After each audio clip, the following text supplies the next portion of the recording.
انا اوحینا الیکا، بے شک ہم نے وحی کیا آپ کو، کما اوحینا الی نوح والنبیین من بعدی، جیسے وحی کر چکے تھے حضرت نوح کو اور پیغمبروں کو ان کے بعد۔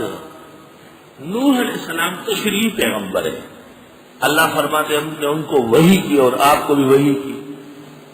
سوال یہ ہے کہ نوح کو نہ کتاب ملی ہے نہ صحیفہ ملا ہے، تو نوح کو وحی کس چیز میں ہوئی؟ الفاظ نوح میں، فرمودات نوح میں۔ جب نوح کے الفاظ اور باتیں وحی ہے تو محمد الرسول اللہ صلی اللہ علیہ وسلم کی حدیث وحی کیوں نہیں ہے؟ سوچ لو عقل مندو۔ اس لیے امام بخاری نے اس آیت کو بدء الوحی میں لکھا ہے، بتانے کے لیے کہ حدیث رسول اللہ انزل علیہ کما انزل علیہ کتاب اللہ، وحی کی وحی بھی ایک قسم ہے۔ ہم نے آپ کو وحی کی جیسے وحی کی تھی نوح کو اور پیغمبروں کو بھی ان کے بعد۔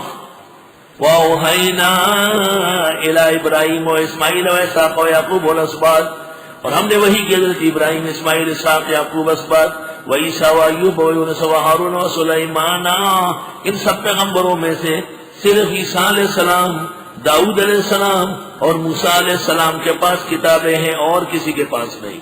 اللہ فرماتے میں نے وحی کی تو وہ وحی ان پیغمبروں کے الفاظ میں دی۔ پتہ چل گیا کہ انبیاء علیہ الصلوات و تسلیمات کے ارشادات، ان کے کلام، ان کے فرمودات وہ بھی وحی کی ایک قسم ہے۔ علماء کرام فرماتے ہیں کہ وحی کی دو بڑی قسمیں ہیں، ایک متلو جس کی تلاوت ہو قرآن، ایک غیر متلو احادیث سنت۔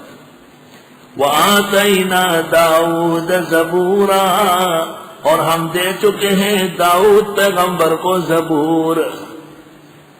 مولانا انور شاہ صاحب رحمۃ اللہ علیہ نے کتاب التفسیر فیض الباری میں اس جگہ لکھا ہے کہ حضرت داؤد علیہ السلام بہت خوش آواز، تو حدیث میں ہے جب حضرت تلاوت کرتے تھے تو ایسی خوش آوازی ہوتی تھی کہ پہاڑ اور پرندے بھی جھوم جاتے تھے، پرندے قطار باندھ کر کھڑے ہو جاتے تھے خوش آوازی کی وجہ۔ صبح طالب علم تلاوت کر رہا تھا، میں وہاں بیٹھے بیٹھے بغیر اختیار کے آنسو نکل رہے تھے۔ تو الحمدللہ یہ تم ہو پتھر سے زیادہ سخت، ہر طرح کی تلاوت ہو لیکن آپ اپنی عادت کے مطابق جب تک حاضری شروع نہ ہو آپ بیٹھیں گے۔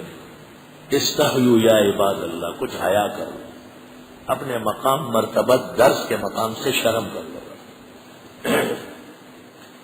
حضرت نے لکھا ہے کہ داؤد علیہ السلام کا ایک معجزہ یہ تھا کہ وہ بہت تیز پڑھتے تھے، آرام آرام سے پڑھنا،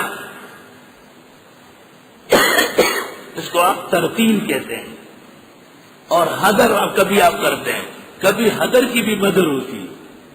رمضان شریف میں بھی حافظ صاحبان کریں گے نا، اللہ اکبر۔ سچ بات یہ ہے کہ جب الفاظ اور حروف سلامت ہو، مخرج کا پورا لحاظ ہو، تو اجلت کے ساتھ پڑھنا یہ بھی معجزہ ہے، تیز پڑھنا یہ بھی معجزہ ہے۔ فقہ کی کتابوں میں ہے کہ تراویح کے اندر فرضوں کی طرح تلاوت مکروہ ہے، لوگ تک جائیں گے، آئیں گے نہیں، تراویح چھوڑ دیں گے۔ حضرت فرماتے ہیں کہ داؤد علیہ السلام حکم کر دیتے کہ گھوڑے پر زین ڈالو، بادشاہ کے پیغمبر خلیفہ، جتنی دیر میں گھوڑے پر زین ڈلتا، اور ایک روایت میں جتنی دیر میں سوار ہوتے اور گھوڑے پر سیٹ ہوتے، اس درمیان میں ایک زبور ختم کرتے، یہ اجلت کے ساتھ پڑھتے۔ اور یہاں حضرت اقدس شاہ صاحب نے لکھا ہے کہ وَقَدْ بَلَغَنَا مِنَ الثِّقَةِ أَنَّ الشَّيْخَ اسماعیل الشہید كان يختم القرآن من العصر إلى المغرب بمحضر من العلماء بدہلی۔ اس جگہ لکھا ہے کہ شاہ اسماعیل کے متعلق ہمیں وثوق سے یہ بات پہنچی ہے کہ حضرت عصر و مغرب کے درمیان میں ایک قرآن ختم کرتے تھے، اور علماء کے سامنے علماء قرآن لے کے بیٹھ گئے۔